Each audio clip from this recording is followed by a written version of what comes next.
તરફ પાટણમાં વગર વરસાદે ખેતરોમાં પાણીની રેલમછેલ જોવા મળી। પાટણમાં હાલ ભારે વરસાદ નથી છતાં હજુ પણ ખેતરો તરબોળ છે।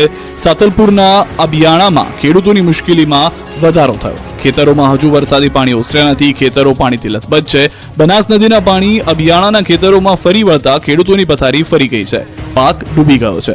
ખેતરોના બંધ પાડા તોડી પાણી આગળ વધ્યું છે। ધોળકડા બાજુથી આવતી બનાસ નદીનું પાણી અબિયાણા વિસ્તારના ખેડૂતોને મુશ્કેલીમાં મૂકી રહ્યું છે।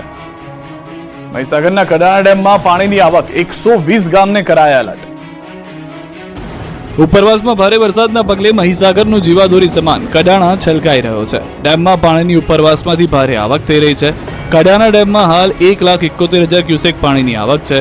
કડાણા ડેમમાંથી છોડાઈ રહ્યું છે નદીમાં પાણી। કડાણા ડેમનું રૂલ લેવલ 415.7 ફૂટ ઉપર પહોંચ્યું। Kadana dam high alert stage ઉપર પહોંચ્યો।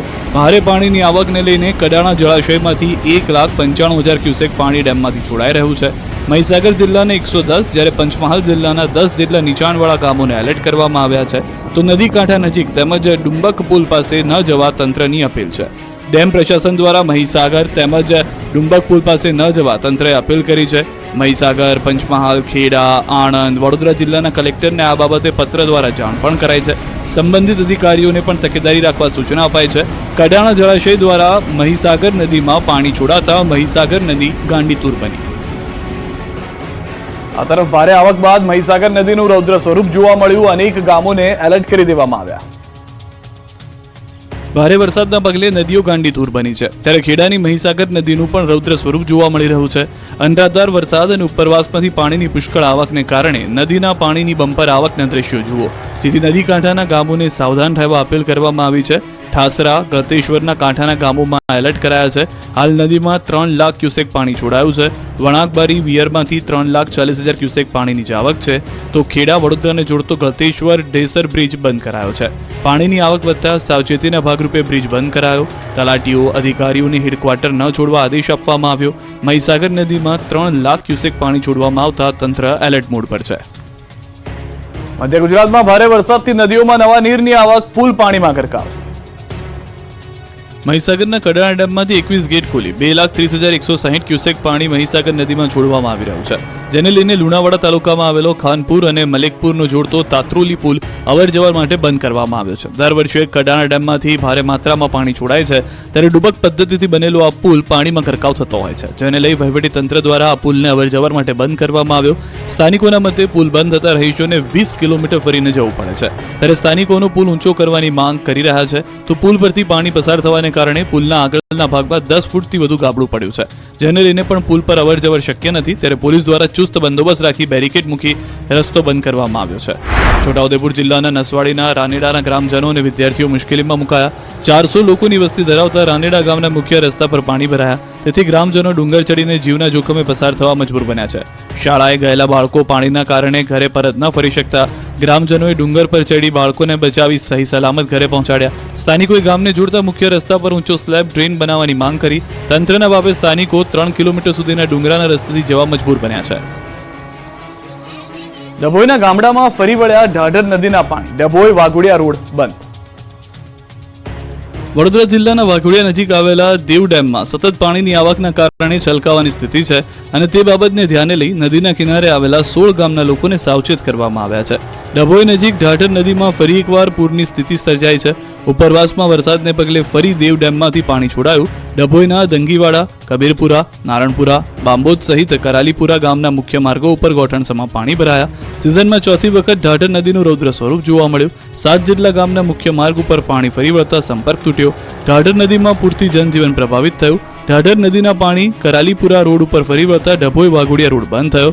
વહેલી સવારે નોકરી તેમજ કોલેજ જતા સંખ્યાબંધ રાહદારીઓ મૂંઝવણમાં મુકાયા। વડોદરા જિલ્લા આપત્તિ વ્યવસ્થાપન મંડળ દ્વારા પરિસ્થિતિ ઉપર નજર રાખવામાં આવી। આપત્તિના સમયે 1077 નંબર ઉપર સંપર્ક કરી શકાય છે। બીજી તરફ દાહોદની માછણ નદીમાં નવા નીરની આવક થઈ છે। માછણ નદી ત્રીજી વાર ઓવરફ્લો થઈ। લીંબડી મહાદેવ મંદિર પાછળ આવેલ માછણ નદીમાં નવા નીરની આવક થતા ખેડૂતો ખુશ થયા। ઉપરવાસમાં પડેલા વરસાદને કારણે માછણ નદીમાં ધસમસતા પાણી આવ્યા। એક મહિનામાં ત્રીજી વાર લોકોને કોઝવે પરથી પસાર થવું પડ્યું। અરવલ્લી પંથકમાં મેઘરાજાની સટાસટી, રોડ પર વહેતા થયા પાણી। ઉત્તર ગુજરાતમાં ભારે વરસાદ વરસી રહ્યો છે, ત્યારે અરવલ્લી પંથકમાં પણ સવારથી જ અનરાધાર વરસાદ વરસ્યો. અરવલ્લી જિલ્લામાં વહેલી સવારથી વરસાદે જમાવટ કરતા રોડ પાણી થયા હતા. ધનસુરા તાલુકામાં વહેલી સવારથી 2 કલાકમાં 1.5 ઇંચ વરસાદ પડતા રોડ પર જળબંબાકારની સ્થિતિ સર્જાઈ. મોડાસા નડિયાદ હાઈવે પર પાણી ભરાતા લોકો ફસાયા. વાહન ચાલકો કલાકો સુધી ફસાયા. નીચાણવાળા વિસ્તારમાં પણ પાણી ભરાતા લોકો હેરાન થયા. વરસાદને કારણે અંબાજી જતા પદયાત્રીઓને હાલાકી થઈ હતી. આ તરફ મહેસાણા પંથકમાં પણ મુશળધાર વરસાદ વરસ્યો. વહેલી સવારથી જ મહેસાણામાં વરસાદે એન્ટ્રી મારી. મહેસાણા, ઊંઝા, મોઢેરા સહિતના વિસ્તારમાં વરસાદથી રોડ પર પાણી વહેતા થયા.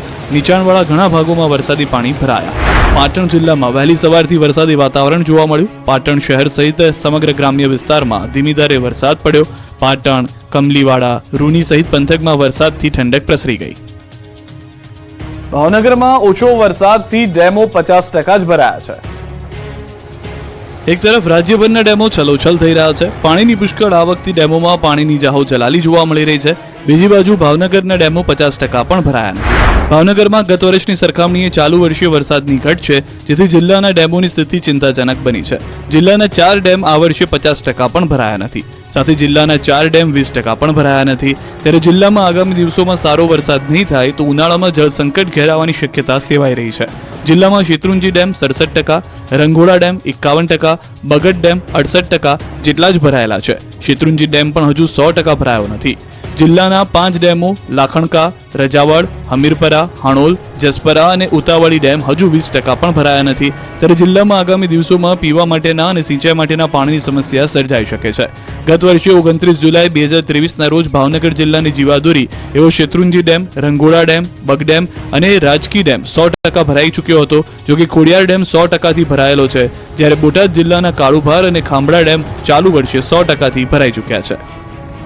ભરૂચ અને સુરતમાં બવાલ બાદ અજંપાભરી શાંતિ. ગણેશ પંડાલ પોલીસ છાવણીમાં ફેરવાયા. ભરૂચમાં ધાર્મિક ઝંડા લગાવવા બાબતે 2 કોમના ટોળા આમને સામને આવી જતા મામલો તંગ બન્યો હતો. જોકે પોલીસ તાત્કાલિક ઘટના સ્થળે પહોંચી જતા સ્થિતિ તુરંત જ કાબૂમાં લીધી હતી. આ મામલે પોલીસે 20 લોકોના નામ સહિત ટોળા સામે ફરિયાદ નોંધી 17ની ધરપકડ કરી લીધી છે. કુકરવાડાના ગોકુલનગર વિસ્તારમાં લોકો ધાર્મિક ઝંડા અને તોરણ લગાવી રહ્યા હતા. એકબીજાના ઘર પાસે તોરણ નહીં લગાવવા અપીલ કર્યા બાદ પણ ઝંડા તોરણ લગાવતા મામલો બીચક્યો હતો અને જોતજોતામાં ટોળા એકઠા થઈ ગયા હતા. ઉગ્ર બોલાચાલી બાદ ટોળા વચ્ચે મારામારીના દ્રશ્યો પણ જોવા મળ્યા. પોલીસ કાફલો ખડકી ત્યાં ટોળે થયેલા તમામ લોકોને વિખેરી પરિસ્થિતિ પર તાત્કાલિક કાબુ મેળવ્યો. સ્થિતિ ફરી ન બગડે તે માટે સમગ્ર વિસ્તારમાં પોલીસના ધાડે ધાડા ઉતારી દેવામાં આવ્યા. સમગ્ર વિસ્તારમાં પોલીસ દ્વારા ફૂટ પેટ્રોલિંગ કરવામાં આવ્યું હતું. સુરતમાં ગણેશ ઉત્સવ પહેલા અશાંતિ ફેલાવવાના આરોપમાં 2 મહિલાની ધરપકડ કરાઈ છે. લઘુમતી સમાજની 2 મહિલાઓએ 2 બાળકોની દુકાનમાં લાવી હતી અને બંને બાળકોએ પ્રતિમાને ખંડિત કરી હતી, જેના કારણે દુકાનદારને 60,000નું નુકસાન થયું હતું. તો બીજી તરફ સુરતના મોટા ગણેશ મંડળો પોલીસ રક્ષણની માંગ કરી રહ્યા છે.